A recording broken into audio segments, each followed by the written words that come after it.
우리는 그리스도인이라고 불립니다. 그리스도인. 제가 교회와 교인의 차이를 뭐라고 말씀드렸죠? 우리 성도들에게 포커스를 맞추면 교인이라고 부르고 공동체에 포커스를 맞추면 교회라고 부른다고 말씀을 드렸어요. 그런 의미에서 교인과 교회는 또 여러 가지 같은 말로서 비슷한 말이지만 약간의 포커스의 차이라고 말할 수 있을 것 같아요. 그리고 우리가 교인이 되기 위해서 우리에게 반드시 필요한 것이 있다면 믿음일 것입니다. 그렇죠? 믿음이 없는 그리스도인을 상상할 수 있나요? 모든 그리스도인은 믿음으로부터 시작되는 거예요. 어떤 믿음이요? 주 예수 그리스도를 믿는 믿음으로부터 시작이 되는 것입니다. 그래서 우리는 믿음으로 주님 앞에 나아가고 주님을 주여 주여라고 고백하는 것입니다. 그런데 오늘 본문에서 뭐라고, 마태복음 7장 21절에서 뭐라고 말하고 있냐면, 나더러 주여 주여 하는 자마다 다 천국에 들어갈 것이 아니다. 천국에 들어갈 것이 아니라는 얘기는 뭐예요? 구원받는 게 아니라는 거예요. 천국에 들어간다는 건 구원받는 자를 말하는 것입니다. 다만 하늘에 계신 내 아버지의 뜻대로 행하는 자라야 들어가리라.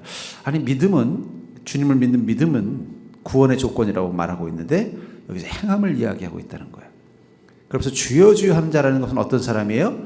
믿음을 가진 자를 뜻하는 겁니다. 여러분, 안 믿는 사람들이 주여 주여 하겠습니까?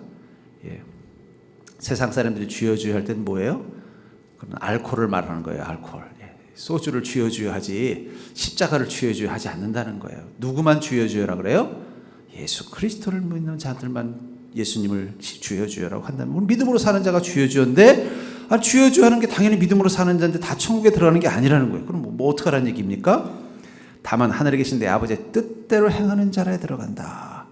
하나님의 뜻을 행함이 있는 믿음만이 하나님이 인정하시는 믿음이다 라는 뜻을 가지고 있는 것입니다.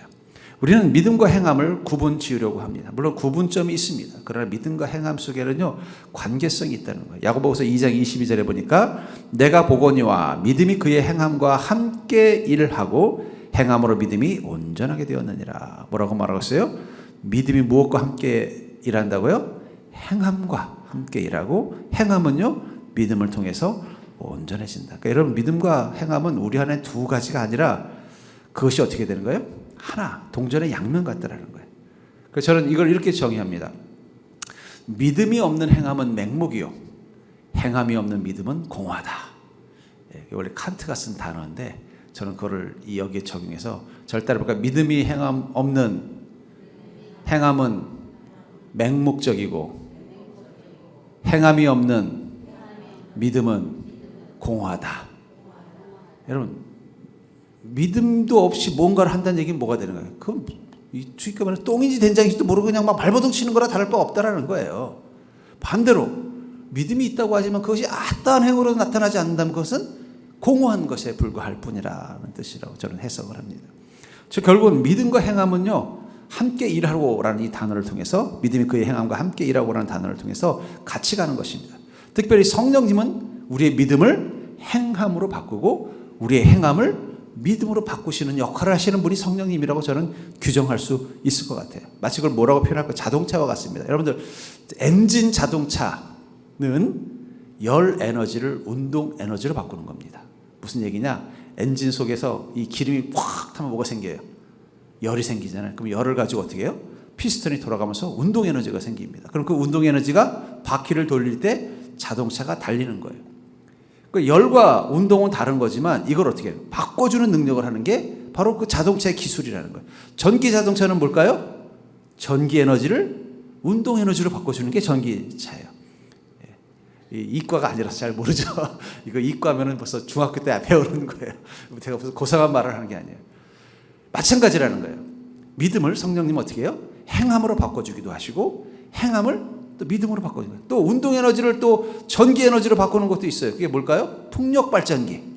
풍력 발전기는 어떻게 돼요? 바람을 통해서 움직이는 그 바람개비의 그 운동을 에너지를 뭘로 바꾸는 거예요? 전기로 만들어서 전기 에너지로 바꾸는 거예요. 변환이 가능하다는 거예요. 성령께서 우리 안에 계셔야만 믿음은 행함으로, 행함은 믿음으로 연결될 수 있다는 것입니다. 특별히 우리가 믿음으로 교회 안에서, 오늘 본문에서 이 교회 지체, 교회 안에서 머물게 될 때, 지체로서 머물게 될 때 성령님은 이 믿음과 행함을 어떻게 해요? 서로 변환시켜주는 그런 강력한 역할을 한다는 거예요. 그리고 우리가 성령 충만한 자, 성령님과 함께 하면서 교회를 섬기는 자가 되는 순간 우리의 믿음이 교회 지체로서 우리가 해야 될 행함을 더 정확하게, 더 확실하게 만들어주고, 또 우리가 교회에서 섬기는 그 모든 섬김이 우리의 믿음으로 이어지도록 만들어준다는 거예요. 저는 그러면서 어쩌면 교회는 그리스도인에게 믿음의 실천장이 되는 것입니다. 여러분들이 정말 온전한 믿음을 가진 자인지를 교회를 섬기는 지체의 역할을 통해서 점검할 수 있다는 거예요. 또 반대로 우리가 교회를 섬기는 지체의 역할을 통해서 우리의 믿음을 어떻게 해요? 더 성장시켜 나갈 수 있는 거예요. 요즘 이 소위 코로나 이후에 가난한 성도들이 엄청 많았어요. 우리 교회도 지금 몇 명의 가난한 성도가 있어요. 전화하면 그래, 아이고 목사님 제가 주일날 꼭 목사님 설교 영상으로 보고 있습니다. 한데 교회는 안 나와요. 헌금도 해요. 심지어는 11조도 해요. 온라인으로. 근데 교회는 벌써 1년째 안 나와요. 제가 그래서 지금 연말 지나기 전에 한번 밥이라도 한번 먹자고 지금. 근데 특별한 이유가 없어요. 근데 제가 걱정이 되는 건 뭐냐면, 아까도 말한 것처럼 교회 안 나오면요, 교회 지체로서 역할을 할 이유가 없습니다. 그러면 어떤 문제가 생겨요? 믿음이 행함으로 바뀔 기회가 없는 거예요. 또 반대로 교회 지체로서 우리가 섬기는 일을 멈춰버리면, 내가 진짜 그동안 너무 여러분 예수님 너무 바쁘고 힘들게 섬겨서 이제 좀 쉬고 싶어요 해서 쉬면은 믿음이 회복이 될까요? 그렇지도 않더라고요. 막 힘들 때는 저도 이제 한 6개월 정도 실직자가 된 적이 있습니다. 목사 안수 받고 이제 그 교회 사임을 하고 나와서 다음 교회를 가려고 했는데 한 3개의 교회가 이상하게 계속 뭔가 이 문제가 생겨가지고 될 듯 뗄 듯 하다가 사역지를 못 구해서 한 6개월 동안 있는데, 처음 2달은요 너무 행복하더라고요. 그때가 벌써 제가 거의 10년 넘게 뭐 사역을 했으니까 그냥 뭐 얼마나 바빴겠습니까? 여러분 부사역자가 얼마나 바쁘겠어요. 쉴 시간이 없죠. 자유도 없고 막 새벽부터 일어나가지고 그러다가 한 처음 2달은요 주일만 그것도 동네 교회 가서 말씀만 듣고 그냥 밥만 먹고 오니까 너무 행복하더라고요. 근데 2달 지나고 나니까 갑자기 내 믿음이 떨어지는 거예요. 목사도 믿음이 떨어지더라고요. 2달 쉬니까. 그래서 내가 안 되겠다 싶어가지고 기도원을 갔어요.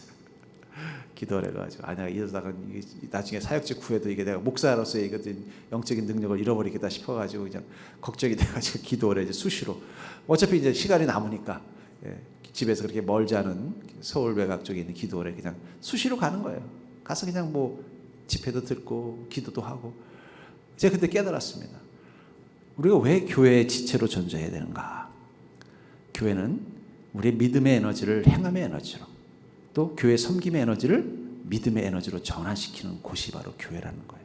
마치 열 에너지를 운동 에너지로 바꿔야 자동차가 달릴 수 있는 것처럼, 또 운동 에너지를 전기로 바꿔야만 전기가 생성되는 풍력 발전소가 되는 것처럼, 우리는 교회를 통해서 뭐예요? 우리의 믿음이 행함이 믿음으로 연결되어지도록 주님께서 허락하신 곳이래요.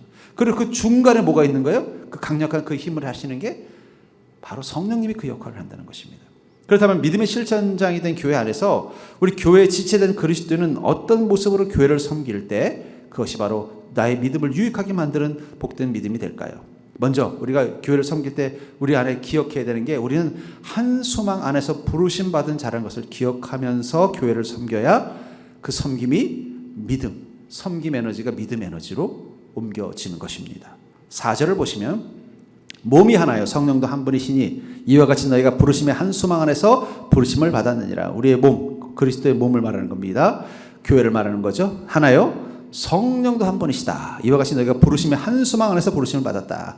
이 한 소망이라는 건 2가지 의미가 있어요. 하나는 하나됨의 소망, 하나님 하나가 되기를 원하신다는 거예요. 몸도 하나요 성령도 한 분이라는 말을 통해서 하나가 되기를 원해요. 우리가 교회를 통해서 그리스도 안에 성령 통해서 하나가 되기를 원하신다는 거예요. 또 하나는 중요하다는 뜻이 되는 거예요. 가장 중요한 부분이 바로 뭐라는 거예요? 하나가 되는 거라는 거예요. 요한복음 17장 22절에 보면 내게 주신 영광을 내가 그들에게도 주었사오니, 예수님께서 그 영광을 우리에게도 주셨다고 말하고 있습니다. 이는 우리가 하나 된 것 같이 그들도 하나 되게 하려 함이니이다. 여러분, 우리가 교회를 통해서 같이 지체가 되는데 가장 중요한 게 뭐라고요? 하나가 되는 것입니다. 하나가 되는 것.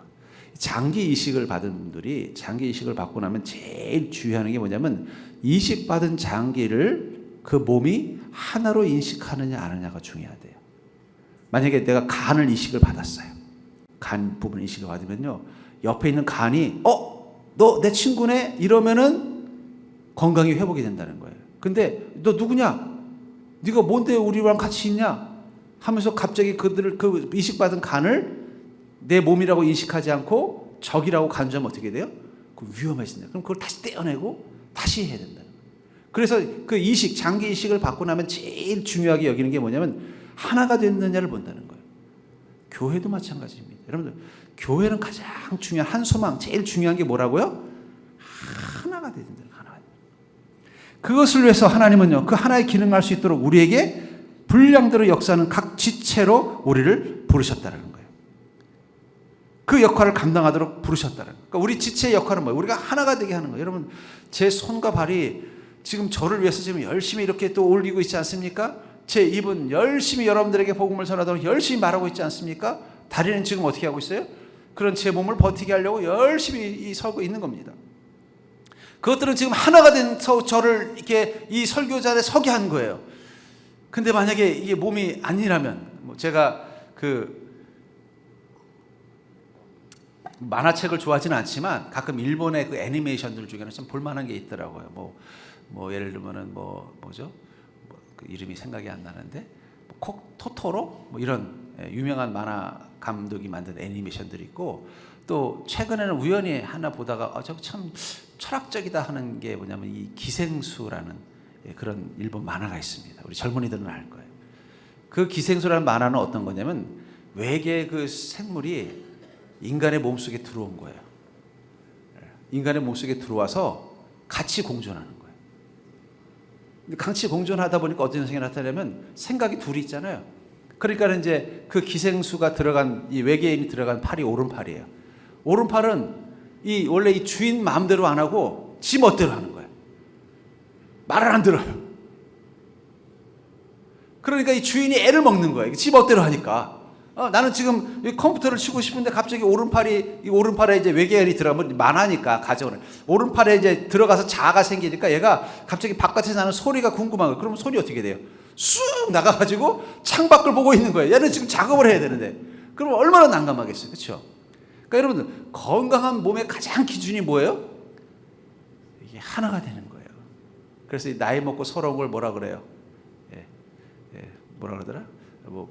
마음은 밤낭점이고 몸은 누가라 그러잖아요. 그거 뭐야? 하나가 아니라는 거예요. 몸과 마음이 하나가 아니라는 거예요. 몸은 서태지인데 마음은 김구 이러면 하나가 안 되니까 어떻게 힘들다 그러잖아요. 사실 몸에서 가장 중요한 거, 건강에서 가장 중요한 건 하나가 되는 거예요. 좀 뽀드락지도 좀 나고 좀 피도도 좀 나고 그래도 하나가 돼 있으면 문제가 안 되는데 갑자기 손이 내 명령을 안 듣고 지 멋대로 하면 어떻게 되는 거예요? 그거 심각해지는 거예요. 교회를 왜 지체로 표현을 했을까요? 몸의 지체로? 가장 중요한 건 뭐라는 거예요? 하나가 되는 게 중요하다. 하나가 돼야만 그때부터 무엇인가를 제대로 할 수 있는 겁니다. 그렇잖아요. 그러니까 여러분, 교회는 분열의 영이 제일 위험한 거예요. 마귀가 교회를 흔들 때 제일 중요하게 사용하는 방식이 뭐냐면 성도들의 마음을 분열시키는 겁니다. 한 몸 안에 생각이 여럿이 있으면 이 몸이 뭘 할 수 있겠어요? 못하는 거예요. 그걸 알기 때문에 주님은 교회를 뭐에 비유하는 거예요? 인간의 몸에 비유하는 거예요. 교회는 인간의 몸과 같다라는 거예요. 거기에 너희들은 각 지체, 손과 발가락과 머리와, 이 머리는 아니죠, 예수 그리스도니까. 그럴 때 가장 중요한 건 뭐라는 거예요? 하나가 되는 게 중요하다는 거예요. 위가 배고프다고 쪼르륵 하면은 손은 알아서 어디로 달려가요? 숟가락으로 달려가야 되고, 입은 알아서 어떻게 해야 돼요? 입을 벌려줘야 되고, 다리는 어떻게 해야 돼요? 알아서 은자 위에 앉아줘야만 그 배고픔을 해결할 수 있는 건데, 손이, 야, 나 지금 숙제하기 바빠 죽겠는데 밥 먹을 시간이 어딨냐? 너 혼자 밥 먹고 와. 그러면 몸이 가서 밥을 먹을 수 있어요, 없어요? 못 먹는 거예요. 다리가, 나 지금 축구하고 싶어. 너 혼자 밥 먹고 와. 그리고 다리가 축구장으로 달려가면 밥을 먹고 싶어도 못 먹는 거예요. 하나가 되어야만 가능하다는 거예요. 그래서 교회에서 우리가 섬길 때 가장 중요한 것, 그것은 바로 교회가 하나가 되도록 해야 돼요. 왜냐하면 그래야만 교회는 부흥하고 성장할 수 있기 때문입니다. 우리가 주님 안에서 하나가 되겠다는 마음을 가지고 교회를 섬겨야만 그 섬김을 통해서 어떻게 된다는 거예요? 교회는 하나가 되어서 부흥이 되고, 부흥이 됐을 때 그것이 어떻게 되는 거예요? 성장으로 이루어지는 1차 목표라는 거예요. 섬긴다는 것은 주님께 부르심을 받은 것입니다. 주님의 부르심을 받아서 그리스도의 몸이 된 것입니다. 그리고 그리스도의 몸의 성장을 위해서 소용되는 거예요. 그게 바로 지체입니다. 그러니까 여러분, 우리가 교회를 통해서 그리스도의 지체가 됐다면 그 다음부터 우리는 어떤 목표를 가져야 돼? 내가 주님을 섬김을 통해서 어떻게 하면 주님의 교회인 그리스도의 교회가 부흥할 수 있도록, 성장할 수 있도록, 건강할 수 있도록 만들 것인가를 고민하는 게 섬김에서 가장 첫 번째 소망이라는 거, 한 소망이라는 거. 여러분들 서정교회 지체가 되기를 원한다면, 또 최근에 우리 교회 오셔서 서정교회 지체가 되기를 원하신다면, 여러분들은 부르심에서 한 소망 안에서 부르심을 받았다는 걸 기억하시고 어떻게 돼요? 하나가 되는 것. 또 기존의 성도님들은 새로 오신 분들하고 하나가 되도록 애를 쓰는 게 필요하다는 거예요. 애를 쓰지 않고 분열의 영이 임하면 어떻게 돼요? 그건 위험한 거예요. 마치 이식 수술을 받았지만 그 이식된 장기를 자기 몸으로 인식하지 못하는 기존의 몸처럼. 그럼 더 위험해지는 거예요. 제가 이 교회를 보면요, 결국은 교회 위기의 가장 기본에는 뭐가 있냐면 하나가 되지 않은 게 기본이더라고요. 성도들과 목회자가, 성도들과 성도가 하나가 되지 않는 한 교회는 어떠한 일도 제대로 할 수가 없어요. 부흥이 일어날 수 없어요. 여러분들 몸 가지고 한번 생각해 보세요. 손과 발이 따로 논다고 한번 생각해 보십시오. 예. 저는 가끔씩 그럴 때가 있어요. 운전을 하다가 보면 가끔 딴 생각하다 보니까 내 머릿속으로는 다음번에서 우회전해서 사거리 가야지 하는데 나도 모르게 직진하면서 깜짝 놀랄 때가 있어요. 그건 뭘 말하는 거예요? 내 몸이 익숙한 대로 그냥 가다 보니까 내 생각이 명령하는 것과 다르게 가는 거예요. 그럼 어떻게 돼요? 그럼 고생하는 거예요. 가서 어떻게 해서 유턴을 해서 돌아오든지 다시 돌아와야 되는 거예요. 마찬가지라는 것입니다. 우리가 그리스도의 몸, 그리스도의 지체가 된 이유는 왜 나를 부르셨는가에 대한 분명한 의식을 가져야 돼요. 나를 왜 주님께서 지체로 쓰시고 나를 섬기더라고 명령하셨는가? 그것은 하나가 되게 하시기 위해서, 교회를 하나가 되게 하시기 위해서 부르셨다는 마음을 가지고 있으면 여러분들이 섬길 때 어떤 마음을 가지고 섬겨요? 내가 하는 섬김이 이 교회를 하나 되게 만드는데 도움이 되는가? 아니면 방해가 되는가? 이걸 고민하면서 섬기셔야 된다는 거예요. 그 고민이 없이 섬기면 어느 순간 어떻게 돼요? 손 따로 발 따로 노는 몸처럼 이상한 몸이 되는 거예요. 건강하지 못한 뭔가 장애가 있는 몸처럼 돼버린다는 거예요. 교회도 그렇게 되는 것입니다. 전 그러면서 여러분들을 주님께서 부르신 목적은 한 소망 안에서 우리가 하나가 되도록 만들기 위해서 부르셨다는 사실을 기억하시기를 주의 이름으로 축복합니다. 그래서 섬길 때 제일 중요한 게 뭐라고요? 나의 섬김을 통해서 나는 이 교회 하나가 되게 만드는 도움이 되는가? 이 고민하면서 섬겨야 돼요. 의욕만 가지고 섬기시면 안 됩니다. 이것이 하나가 되는데 유익이 되는가를 고민하셔야 된다는 거예요. 두 번째로, 교회에 지체된 그리스도는 어떤 모습으로 교회를 섬겨야 되는가? 섬김은 선물의 분량을 따라 받은 은혜를 사용하는 거라는 거예요. 우리가 교회를 섬길 때 어떻게 된다는 거예요? 선물의 분량을 따라 받은 은혜대로 사용하는 것이다. 본문 7절을 보시면 우리 각 사람에게 그리스도의 선물의 분량대로 은혜를 주셨나니. 우리 각 사람에게 그리스도의 선물의 분량대로 무엇을 주셨다고요? 은혜를 주셨다. 여기 선물이라는 말이 도레아라는 단어를 쓰는데 이 말에서 가장 중요한 건 선물의 내용이 아니라 누가 줬느냐. 주다라는 말에 포커스를 두고 있어요. 쉽게 말하면 뭐예요? 이 선물 자체가 중요한 게 아니라 누가 준 선물이냐. 그리고 누가 이 선물을 누구에게 주었는가. 결국 이 선물이라는 단어 속에서 뭐예요? 예수님이 주신 은혜라는 선물이라는 거예요. 뭐가요? 은사가. 에베소 4장 그 7절 아래 뭐라고 돼 있어요? 에베소 4장의 그 쭉 아래로 내려가면은 11절에 그가 어떤 사람은 사도로, 어떤 사람은 선지자로, 어떤 사람은 복음 전하는 자로, 어떤 사람은 목사와 교사로 삼으셨으니 이는 성도를 온전하게 하여 봉사 일을 하게 하며 그리스도의 몸을 세우려 하심이라. 이 직분들을 뭐라고 말하는 거예요? 그걸 선물이라고 표현하고 있다는 거예요. 예수님께서 주신 은혜의 분량의 은혜라는 거예요. 그러니까 여러분, 섬김에 대해서 가장 중요한 건 내 은사, 이 내 능력이라는 은사를 내 것이 아니라 예수님께 받은 것이라는 마음을 갖는 게 중요합니다. 여러분들이 주님께서 여러분들 교회에 세우는 섬기는 지체를 주셨잖아요. 직분을 주셨잖아요. 그건 누가 주신 거라고요? 예수님이 주신 거예요. 그럼 예수님이 주신 목적이 있겠죠? 예수님이 주신 목적을 따라서 그것을 받아야 된다는 거예요. 또 하나, 그 은사를 누가 주셨어요? 예수님이 주셨다면 우리가 거절할 수 있습니까? 그건 순종밖에 없는 거예요. 안 받을래요. 주님이 주셨다는데, 주님이 주시는데 안 받을 자신이 있는 사람. 주님이 주셨다면 우리는 받을 수밖에 없을 것입니다. 그렇죠? 안 받을 수가 없잖아요. 그러니까 여러분, 우리가 주님께서 우리에게 주신 직분은요, 뭐 그냥 받아도 그만, 안 받아도 그만이 아니에요. 아유, 나중에 좀 제가 살만하면 그때 할게요, 이게 아니라니까요. 주실 때부터 어떻게 되는 거예요? 그걸 감당해야 되는 거예요. 그 달란트 비유에 나오는 5달란트와 2달란트, 1달란트 비유와 같은 거예요. 주인이 맡겼기 때문에 어떻게 해야 돼요? 그것은 그냥 맡긴 게 아니라 내가 그것을 책임져야 될 의무와 책임이 생기는 것이니까 즉시 가지고 나가서 이것을 넓히고 이 분량을 늘리는 일에 집중해야지, 아유 난 못해요 하면서 땅에 묻어버리면 그 순간 뭐가 되는 거예요? 우린 주인 앞에 순종하지 않는 자의 모습이 된다는 거예요. 은사는 그런 것입니다. 내게 주님께서 이런 은사를 선물의 분량으로 주셨다는 선물이라는 단어를 속에서 깨달았다면 그것은 주님께 받은 것이기 때문에 어떻게 해야 돼요? 그 주신 목적을 따라서 그걸 써야 된다는 거예요. 그래서 11절에 그가 누가요? 예수님께서 어떤 사람은, 우리를 말하는 거죠, 사도로, 어떤 사람은 선지자로, 어떤 사람은 복음 전하는 자로, 어떤 사람은 교사와 목사로, 교회를 섬기는 여러 가지 직분으로 주셨다라는 거예요. 그 말은 뭘 말하는 거예요? 그 주신 것을 따라서, 그 주심의 목적을 따라서 우리가 그 일을 행해야 한다는 걸 뜻하는 것이죠. 여러분, 은사는 내가 가지고 있다는 훈장이 아닙니다. 은사는 훈장이 아니라 은사는 도구입니다. 은사는 총과 같은 거예요. 군인으로 치면. 훈장은 뭐예요? 내가 이렇게 잘 싸웠으니까 이런 인정을 받는 게 훈장이라면, 은사는 훈장이 아니라 은사는 총과 같은 거예요. 내게 총을 줬다는 얘기는 뭘 하는 거예요? 그 총 들고 전쟁터로 뛰어 들어가서 적지를 향해 나가서 고지를 점령하라는 명령이 들어있는 것입니다. 은사는 하나님의 명령이에요. 나에게 교사의 은사를 줬던, 찬양 섬기는 자의 은사를 줬던, 여러 종류의 은사를 줬다면 그건 뭘 말하는 거야? 나한테 총을 맡기셨구나. 그럼 그 총 가지고 뭘 해야 되는 거예요? 나가서 싸워야 되는 거예요. 그 사명이 이어질 수밖에 없다는 것입니다. 결국은 이 선물이라는 말 속에서 그것은 내 것이 아니라 하나님이 주신 것이고, 그것은 나를 위해서 주신 게 아니라 내가 이것을 가지고 어떻게 하길 원하는 거예요? 주님의 나라와 교회를 위해서 사용하기를 원하는 것입니다.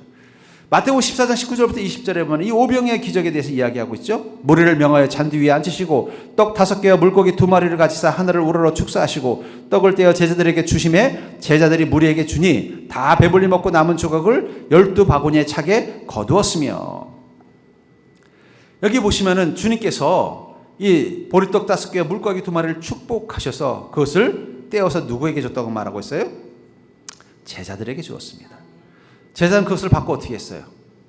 맛있게 먹고 배불리 먹고 남은 건 도시락으로 삼았나요? 어떻게 했다고 말하고 있어요? 제자들이 무리에게 주매. 저는 은사는 그런 것이라고 생각합니다. 주님께서 우리에게 마치 그 떡을 떼어주시는 것처럼 우리에게 주신 선물이라면 그걸 또 우리는 받은 즉시 어떻게 되는 거예요? 남아주는 게 바로 섬김이라는 거예요. 그러니까 은사는 섬김으로 반드시 이어질 수밖에 없습니다. 여러분들에게 주님께서 어떤 은사를 주셨어요? 그 은사를 주셨다면 그 순간부터 그것은 여러분들에게 섬김의 명령을 하신 거예요. 그럼 그걸 또 나눠줬더니 어떻게 됐다고 말하고 있어요? 5,000명이 넘는 사람들이 배불리 먹고 남은 조각을 12바구니에 차게 거두었다. 마지막 거둔 건 언제예요? 다 나눈 뒤라는 거예요. 만약에 제자들이 예수님이 떡을 탁 나눠줬는데, 야, 우리는 그래도 점심 먹게 생겼다. 근데 이걸 조금 떼서 또 나눠주면 별로 먹잘 게 없을 것 같은데 그냥, 야, 우리 모른 척하고 우리끼리만 먹고 말자 하고서 자기들끼리만 먹고 아는 사람하고 먹고 딱 멈췄다면 어떻게 됐을까요? 5,000명이 아니라 한 50명 먹고 나머지는 쫄쫄 굶었을 거예요. 근데 받는 즉시 어떻게 했어요? 그들도 예수님처럼 쪼개서 나눠줬다는 거예요. 그랬더니 떡덩어리 하나가 쪼개서 나눠줬더니 또 한 덩이가 되고, 나눠준 반덩이도 또 쪼갰더니 또 한 덩이가 되더라는 거예요. 주님께서 우리에게 은사를 주신 것은 섬김의 명령입니다. 그 명령 앞에 순종하면 그 은사는 어떻게 돼요? 능력이 되는 것입니다. 그리고 그 은사를 통해서 우리의 믿음은 자라는 겁니다. 근데 주님이 은사를 주셨는데 그거를 나누지 않고 그냥, 아이고 지금은 제가 곤란합니다 하면 그 순간부터 뭐가 되는 거예요? 그것은 썩어버리는 거예요. 썩어버리는 거예요. 만나를 하나님께서 이스라엘 민족에게 주시면서 뭐라고 말했어요? 하루 먹을 분량만 거둬라. 근데 이스라엘 민족들 중에는 또 이 준비성이 철저한 사람이 있었잖아요. 그래서 하늘 보니까 내일은 날씨가 흐릴 것 같은데 비도 오고 그러면 나가기도 귀찮고, 하나님도 내일은 추우니까 안 줄 수도 있으니까 내일 분량까지 남겨놓자 해서 남겨놨더니 어떻게 됐다고 말했어요? 썩어서 악취가 진동했다 그러잖아요. 은사도 마찬가지입니다. 은사를 주님께서 우리에게 주셨을 때는 그것을 나누라는 명령, 섬김으로 이어지라는 명령이에요. 근데 그 섬김으로 이어지는 명령을 순종하지 않으면 어떻게 될까요? 그 은사는 우리 안에서 썩기 시작합니다. 오히려 그 은사가 우리의 믿음을 망가뜨린다는 거예요. 어쩌면 교회 안에서 정말 주님을 잘 섬길 것 같은 분이 오히려 믿음이 더 나빠지고 더 어려움이 되는 이유 중에 하나는 자신에게 준 은사가 내 것이라고 생각하는 마음이 있어서 그럴 수도 있어요. 그것은 주님께서 섬기라고 준, 나누라고 준 것이라는 것을 믿고 열심히 나누면 어떻게 돼요?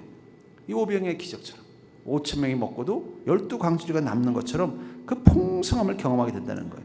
저는 그런 의미에서 여러분들 교회 섬기면 이 오병의 원리가 적용돼야 된다고 생각해요. 첫 번째, 하나님의 축복 가운데서 축복을 받는 게 바로 처음의 출발입니다. 우리에게 주님께서 은혜와 은사를 주셨다는 건 주님 우리를 축복하셨다는 증거예요. 그것을 가지고 어떻게 해요? 나 혼자 갖는 게 아니라 나누겠다는 마음을 갖는 것, 그게 섬김이라는 거예요. 그 섬김을 가지고 우리가 교회 안에 서면 어떻게 돼요? 그것은 가득 채워질 뿐만 아니라 남는 바구니를 경험하는 축복을 경험하는 거예요. 결국 섬김은 선물의 분량을 따라 받은 은혜를 사용하는 게 섬김이에요. 절 따라해볼까요? 섬길 수 있을 때 섬겨야만 은혜가 풍성하다. 근데 나도 모르게 어느 순간 그 섬김에 대해서 인색해지고 그냥 은사를 내 것으로만 in my pocket 하려고 하는 순간 그 은사는 어떻게 되는 거예요? 우리 안에서 썩어버리기 시작한다는 거예요. 그러면 여러분들 모든 섬김, 그것이 어떤 것이 중요한 건 그게 어떤 것이냐가 중요한 게 아니에요. 보리떡 5개와 물고기 2마리를 주님께서 나눠줄 때 뭐 베드로한테는 뭐 떡을 하나 큰 걸 줬다면 또 뭐 안드레한테는 생선 쪼가리 하나를 줬을 수도 있어요. 중요한 건 내가 뭘 받았냐가 중요한 게 아니라 받는 즉시 그것을 섬김, 나눔으로 이어지는 게 중요하다는 거예요. 그러면 사랑하는 성도들, 여러분들이 섬기는, 교회를 섬기는 모든 것들은 주님께서 내게 나누도록 주신 것이라는 것. 그런 믿음을 가지고 내가 이 주신 이 직분과 이 은사를 가지고 어떻게 교회와 성도를 섬길 것인가를 고민하는 그 고민을 멈추지 않는 자가 될 수 있기를 주의 이름으로 축복합니다. 세 번째로 교회 지체된 그리스도는 어떤 모습으로 교회를 섬겨야 되는가?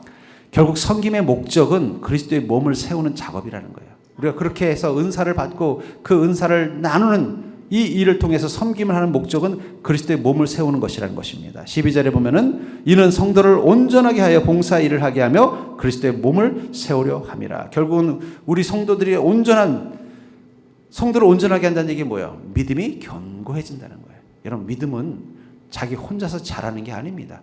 섬김을 통해서 믿음을 잘하는 거예요. 그렇죠? 요즘 우리 복음반 성경 공부 시작하고 있습니다만은 여러분, 제가 얼마나 주일날 요즘 힘들겠습니까? 아침에 7시에 출근을 해가지고 그냥 1부 예배, 2부 예배 끝나면 그냥 점심도 입으로 먹는지 코로도 먹는지 그냥 10분, 15분 내에 먹고는 올라와서 또 성경 공부 마치고 나면 또 오후 예배 마치고 나면 또 회의. 그러면 제가 아주 집에 가면요 그냥 지쳐요. 기운이 쭉 빠져요. 근데 그렇게 하니까 어떻게 돼요? 교회가 더 세워진다는, 건강해진다는 그 믿음이 있기 때문에 그렇게 하는 것 아니냐는 거예요. 마찬가지라는 것입니다. 그렇게 제가 섬기기 때문에 어떻게 돼요? 말씀을 통해서도 믿음이 더 우리 성도님들이 자라가는 거예요.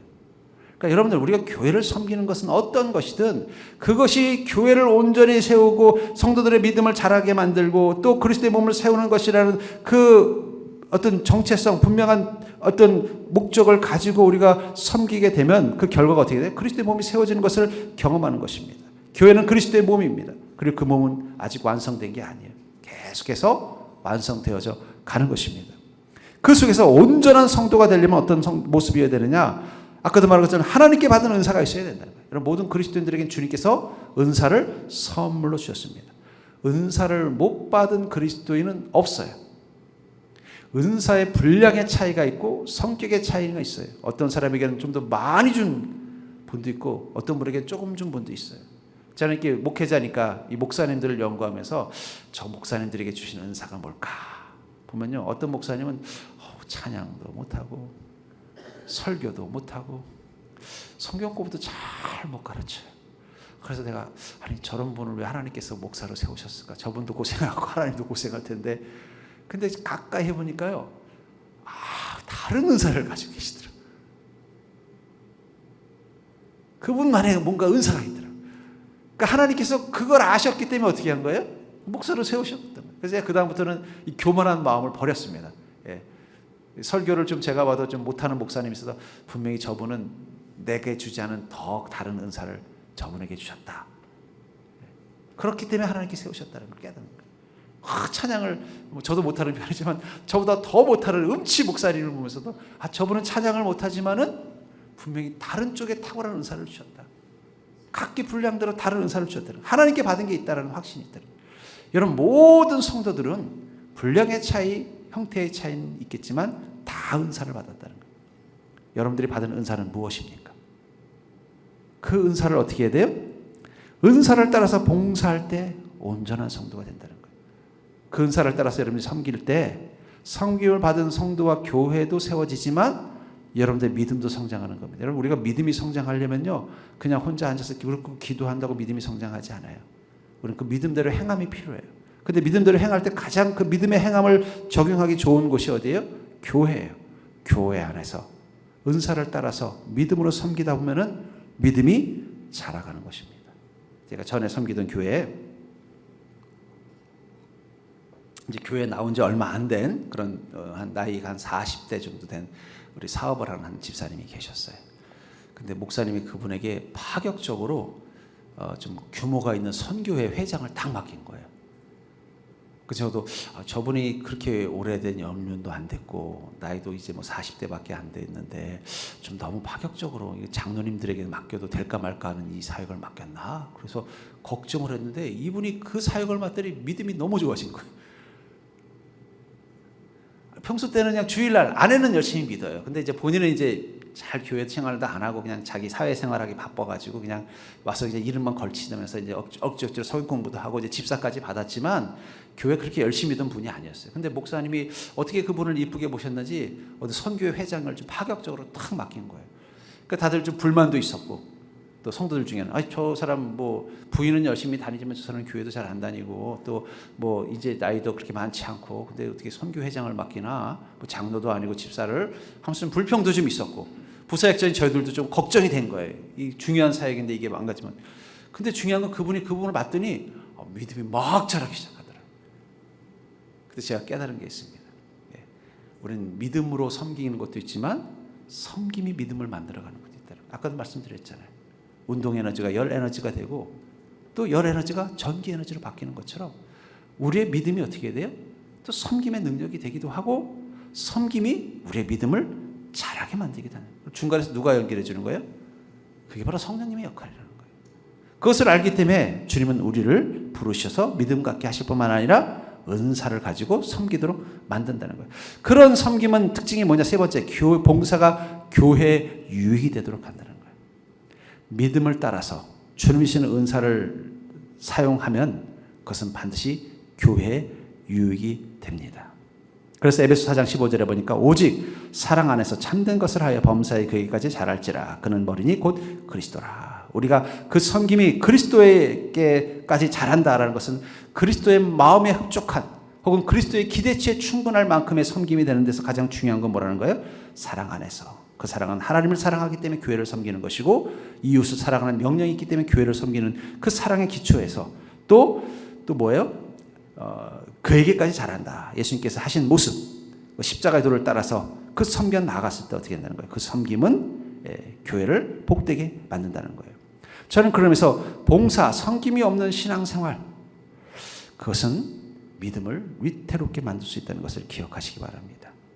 왜냐하면 지체의 역할을 스톱하는 순간 우리의 믿음은 무익한 믿음이 되어버리기 때문이에요. 저는 그러면서 여러분들이 믿음으로 주님을 섬기기를 주의 이름으로 축복합니다. 또 섬김을 통해서 여러분들의 믿음을 더 키워나가는 자가 될 수 있기를 주의 이름으로 축복합니다. 그러니까 여러분 그 사이에서 늘 있어야 돼요. 여러분 열 에너지를 운동 에너지로 바꾸는 건 결코 쉬운 일이 아닙니다. 예. 엔진 속에 있는 석유를 휘발유를 태워서 그걸 열을 만들어서 그게 동력원이 돼서 자동차를 돌리기 위해서는 그 사이에 엄청난 메커니즘이 필요한 거예요. 그렇잖아요. 우리는 차 밑을 모르니까 그냥 시동 걸면 지가 알아서 가니까 가는 줄 알지만 그 밑에는 기계들이 엄청 복잡하게 그 복잡한 기계들이 하는 건 딱 하나예요. 뭐예요? 열 에너지를 운동 에너지로 바꿔주려고 하는 거예요. 전기 에너지를 운동 에너지로 바꿔주는 것도 그렇게 쉬운 일이 아닙니다. 그 안에 복잡한 메커니즘이 필요한 것처럼 우리가 믿음을 섬김으로 바꾸는 것은 결코 쉬운 일이 아닙니다. 위험할 수 있다는 거예요. 그렇기 때문에 우리는 어떻게 돼요? 더 겸손하게 성령께서 이 일을 인도해 달라는 마음 가지고 섬기셔야 된다는 거예요. 또 섬김이 믿음의 에너지로 바뀌기 위해서는 여러분 섬길 때도 어떻게 돼요? 성령님의 인도하심 따라 가야 돼요. 그러니까 믿음 없이 섬기면 교회 해악이 되고 섬김 없이 믿다 보면 믿음이 떨어지는 거예요. 믿음 없이 교회를 섬기다 보면 시험이 들고 섬기다가 뭔가 힘든 일이 생기면 믿음이 떨어지는 거예요. 되게 힘든 일입니다. 열 에너지를 운동 에너지로 바꾸는 거 결코 쉬운 게 아니기 때문에 자동차에 그렇게 많은 부품이 필요한 것처럼 우리의 믿음이 우리의 건강한 섬김으로 나아가고 우리의 섬김을 통해서 우리의 믿음을 더 자라게 할 수 있는데 그걸 하려면 우리는 어떻게 된다는 거예요? 늘 긴장하고 있어야 돼요. 왜냐하면 제가 믿음 좋은 성도님들이 섬기다 시험 드는 거 많이 봤고요. 섬기다 믿음 떨어지는 분들도 많이 봤기 때문이에요. 그러다 보니까 어떻게 돼요? 믿음과 섬김을 단절시켜버리는 거예요. 그냥 난 조용히 예수님 믿고 나 혼자만 주님 앞에서 은혜 받겠습니다. 왜 요즘 대형 교회들의 인기가 많냐? 바로 믿음 에너지를 섬김 에너지를 바꾸지 않으려고 하는 거예요. 근데 중요한 건 그렇게 시간이 지나다 보면 어느 순간 어떻게 돼요? 내 믿음이 퇴보되고 있는 걸 느끼는 거예요. 반대로 섬김의 에너지를 믿음의 에너지로 바꿀 생각을 안 하고 그냥 섬기기만 축작축작 하다 보면요 어느 순간 번아웃에 빠지는 거예요. 내가 뭐 하려고 지금 이렇게 교회를 열심히 나오고 있나. 그러다 뭔가 내가 사람들에게 비난을 당하거나 오해를 받거나 또 교회에서 여러 가지 문제가 생기면요 그 순간 뭐가 되는 거예요. 나도 모르게 내가 지금 내가 왜 교회를 다녔지? 믿음 없는 자가 되어버린다는 거예요. 다시 말하지만 열 에너지를 운동 에너지로 바꾸는 건 결코 쉬운 일이 아닙니다. 그렇기 때문에 그 안에 엄청난 정밀한 부품이 필요한 것처럼 우리의 믿음이 섬김으로 온전히 나아가려면 더 성령님의 은혜와 능력을 사모하셔야 돼요. 또 반대로 우리의 섬김 가운데 온전한 믿음이 반영되지 않으면 우리는 그 섬김 때문에 오히려 시험 들고 섬김 때문에 믿음을 잃어버릴 수 있다는 거예요. 그러나 중요한 건 우리가 믿음을 가지고 섬기면 그 섬김은 복이 될 것입니다. 그 섬김을 통해서 온전히 믿음을 지켜나가면 그 믿음은 성장할 거라는 거예요. 그래서 저는 성도님들의 믿음을 체크할 때 믿음 에너지를 섬김 에너지로 돌려요. 그래서 잘 돌아가면 그 믿음이 괜찮은 거예요. 근데 믿음 좋은 줄 알았더니 섬겨보니까 영 시험 들고 뭐 하면요 아직은 좀 믿음이 멀었구나. 그럼 다시 좀 아래 단계로 가서 또 다시 그 믿음을 또 키워야 된다는 거예요. 반대로 섬기긴 섬기는데 그 섬김이 뭔가 유익이 되지 않는 분은 다시 한번 믿음을 점검해야 되는 거예요. 전 여러분들이 믿음과 섬김의 관계를 잘 깨닫고 여러분들 유익이 되는 섬김 그리고 또 온전한 믿음을 경험하는 복된 인생 되기를 주님 축복합니다.